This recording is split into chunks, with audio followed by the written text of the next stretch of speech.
What up, y'all? So today I'm gonna be doing a full breakdown on my 72 volt Surron. I have probably dumped around $12,000 into this thing. With upgrading this bike, you're gonna be seeing a lot of problems. Like right now, I literally have a problem with my controller.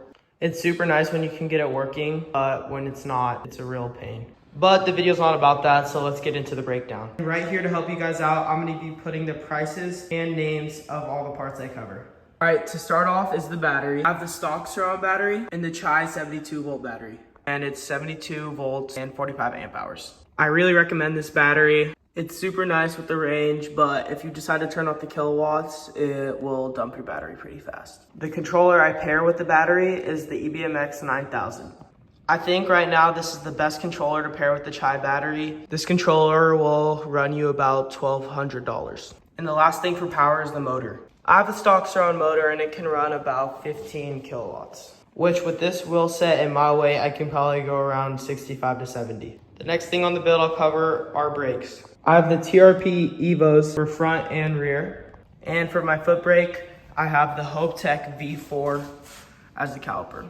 The TRPs run about $500 for both, and the foot brake costed around $300 with the caliper. The next thing we can get into are the wheels. I have the Warp 9 1619 wheel set, and these brand new cost around $1,000. What I recommend doing is just getting a 16-inch rear wheel because the stock front wheel is already 19 inches, and just getting an MX34 tire on it. I got the tire from Woody's Wheel Works, and I got the rims from Warp 9. Keeping Warp 9 going, I do have their sprocket, their stem mount, their light switch, and their rotors. I would say that Warp 9 and Prickly are the best places to get parts for your Surron. So moving on from Warp 9, we can get into the Prickly parts. So I do have the Prickly wide foot pegs. I would say these are the best pegs for your Surron because they give the most space for your foot. Also from Prickly, I have their linkage and triangle. The stock Surron linkage and triangle snap pretty easily. Mine did snap, so I did decide to upgrade.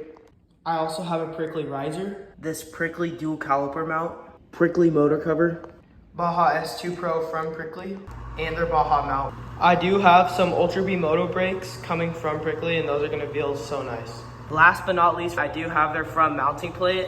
This allows your battery to not shake. Those are all my Prickly parts, so now we can get into my suspension. So I have the Bomber 58s. These cost about $1,100 and I strongly recommend them. They feel exactly like the Fox 40s and they're super nice. The one problem I had with the suspension is this little piece right here. You have to shave the bottom of it down, but once you do, it's a great suspension. For the rear, I have the EXT. This shock is about $1,100 as well, and it's probably the best shock you can get for a Surron. I've cased so many jumps and this shock has saved me from all those cases. The next thing that a lot of beginners like is the carbon. So for my battery lid, I have the Flow carbon battery lid, and this is the only real piece of carbon I have on my bike. For the rest of the carbon, it's just Amazon carbon, so it's fake, but it still looks extremely nice. For my bolts, I have purple titanium bolts from Titanium Surron. Upgrading your bolts doesn't really do anything, it just kind of makes the bike pop more. So you might have noticed that my Surron is red, and that the stock Surron colors don't include red. This is because I powder coated the bike.